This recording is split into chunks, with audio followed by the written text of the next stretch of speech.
Everyone, welcome back to our channel. ఆరోగ్యానికి ఎంతో బలాన్ని ఇచ్చే రాగి పిండితో ఇడ్లీ అలాగే దోశ ఎలా ప్రిపేర్ చేసుకోవాలో ఈ వీడియోలో మీతో షేర్ చేస్తున్నానండి.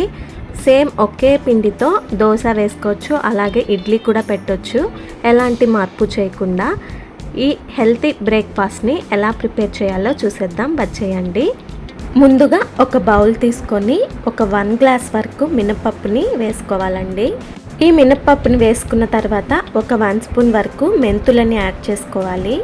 ఈ మెంతులని యాడ్ చేసుకోవటం వల్ల ఇడ్లీ పర్ఫెక్ట్గా బాగా వస్తాయి. ఇందులోనే వాటర్ వేసేసి ఒక 2-3 టైమ్స్ వరకు నీట్గా మినపప్పుని వాష్ చేసేసుకోవాలి.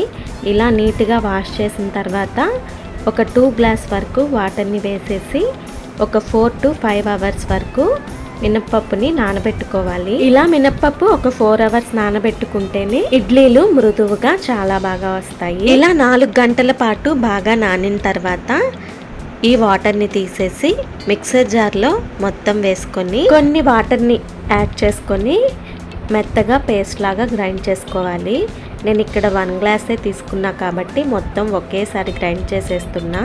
కొంచెం ఎక్కువ పప్పు తీసుకున్నట్టయితే ఒక 2-3 సార్లుగా గ్రైండ్ చేసుకోవాలి. ఈ విధంగా ఫైన్ పేస్ట్లా గ్రైండ్ చేసుకోవాలి. ఈ రాగి ఇడ్లీలు హెల్త్కి కూడా చాలా మంచిది. ఇందులో iron, fibre, calcium, antioxidants ఎక్కువగా ఉంటాయి.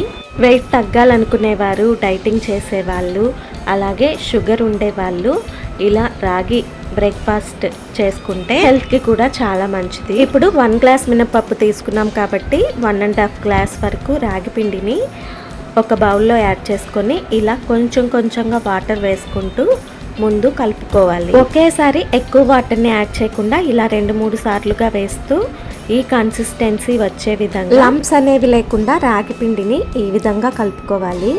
ఇలా కలుపుకున్న ఈ రాగి పిండిలో ముందుగా గ్రైండ్ చేసి పెట్టుకున్న మినప్పప్పు మిశ్రమాన్ని కూడా యాడ్ చేసేయాలి. ఇలా వారానికి ఒక్కసారి అయినా రాగి ఇడ్లీ తిన్నారంటే ఎముకలు బలంగా తయారవుతాయి. కొందరు చిన్నపిల్లలు రాగి జావ తినడానికి ఇష్టపడరు కదా, అలాంటి పిల్లలకి ఇలా రాగి పిండితో ఇడ్లీ చేసి పెట్టండి, వాళ్ళకి కూడా చాలా బాగా నచ్చుతుంది. ఇలా ముందుగా కలిపి పెట్టుకున్న రాగి పిండి అలాగే గ్రైండ్ చేసుకున్న మినప్పప్పు మొత్తం మిక్స్ అయిపోయే విధంగా ఇలా మొత్తం ఒకసారి కలుపుకోవాలి. ఈ కన్సిస్టెన్సీలో ఉంటే సరిపోతుంది.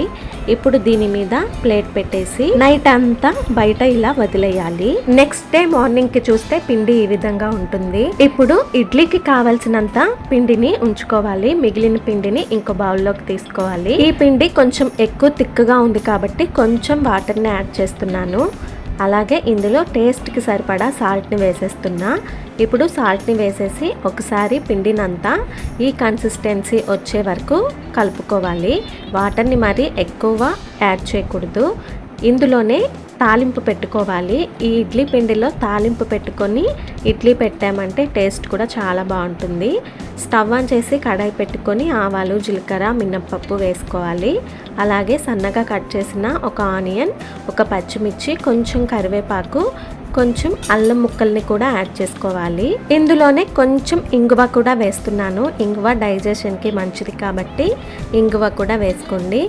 ఇలా ఒక 1/2 నిమిషం పాటు ఆనియన్స్ ఫ్రై అయిన తర్వాత ఒక క్యారెట్ని తురుముకొని ఇలా యాడ్ చేసుకోవాలి. ఈ క్యారెట్ తురుము కూడా ఒక 1/2 నిమిషం పాటు ఫ్రై చేసుకోవాలి. ఎక్కువగా కూడా ఫ్రై చేయాల్సిన అవసరం లేదు. ఆనియన్స్ వేయించిన తర్వాత ఇంకో 1/2 నిమిషం పాటు ఫ్రై చేసుకుంటే సరిపోతుంది. ఇప్పుడు ఈ తాలింపునంతా ఈ పిండిలో వేసేసుకొని బాగా మిక్స్ చేసుకోవాలి. ఈ క్యారెట్ తురుమంతా పిండిలో బాగా మిక్స్ అయిపోవాలి.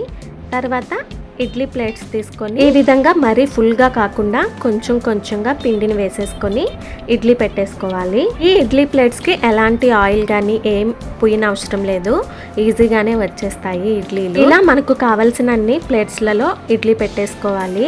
నార్మల్ ఇడ్లీ కంటే ఈ ఇడ్లీ చాలా హెల్త్ బెనిఫిట్స్ ఉన్నాయండి. డయాబెటీస్ ఉన్న వాళ్ళు కూడా ఈ ఇడ్లీని హ్యాపీగా తినేయచ్చు. ఇప్పుడు కుక్కర్లో ఇడ్లీలను ఈ విధంగా పెట్టేసి ఒక 20 to 30 మినిట్స్ లో టు మీడియం ఫ్లేమ్లో కుక్ చేసేసుకోవాలి. రాగి పిండితో చేస్తున్నాం కాబట్టి కొంచెం లేట్ అవ్వచ్చు ఇడ్లీ, అంతే. ఇప్పుడు ఇడ్లీ కుక్ అయ్యిందో లేదో తెలియాలంటే ఇలా నైఫ్తో చెక్ చేసామంటే తెలిసిపోతుంది.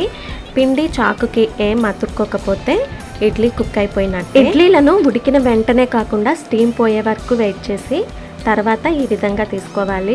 వెంటనే తీసామంటే ఇడ్లీలు అంత బాగా రావు. అంతేనండి, టేస్టీ హెల్దీ రాగి ఇడ్లీ బ్రేక్ఫాస్ట్ రెడీ అయిపోయినట్టే. ఇదే ఇడ్లీని నైట్ డిన్నర్కి కూడా ప్రిపేర్ చేసుకోవచ్చు. నైట్కి చేసుకునే పని అయితే మార్నింగే పప్పు నానబెట్టి మధ్యాహ్నం గ్రైండ్ చేసుకొని నైట్కే ఇడ్లీ పెట్టేసుకోవచ్చు. ఇప్పుడు ఇదే పిండితో దోశ కూడా వేసి చూపించేస్తాను. అదే పిండి, ఇంకా ఇందులో ఎలాంటి బియ్యం పిండి కానీ ఏం కలపలేదు. ఇప్పుడు ఒక గరిట పిండి తీసుకొని ఇలా ప్యాన్ హీట్ అయిన తర్వాత దోశగా వేసేసుకోవడమే. ఇడ్లీ అంటే నచ్చని వాళ్ళు ఇడ్లీ కాకుండా ఇలా దోశగా అయినా కూడా వేసేసుకోవచ్చు. నార్మల్ దోశ కంటే ఈ దోశ చాలా టేస్టీగా ఉంటుందండి, అలాగే క్రిస్పీగా కూడా వస్తుంది. డెఫినెట్గా మీరు కూడా ట్రై చేసి ఎలా వచ్చిందో కామెంట్ చేయండి. రాగుల్లో ఐరన్, కాల్షియం ఎక్కువగా ఉండటం వల్ల వారానికి ఒక్కసారైనా ఇలా బ్రేక్ఫాస్ట్ చేసుకొని తిన్నామంటే ఎముకలు బలంగా ఉంటాయి. ఈ వీడియో మీ అందరికీ నచ్చింది అనుకుంటున్నాను. ఈ వీడియో నచ్చినట్టయితే లైక్ చేసి ఛానల్ని ఫాలో చేయండి. అలాగే మీ ఫ్రెండ్స్ అండ్ ఫ్యామిలీ మెంబర్స్కి షేర్ చేయండి. Thanks for watching. నెక్స్ట్ వీడియోతో మళ్ళీ కలుద్దాం. అప్పటి వరకు బాయ్ బాయ్.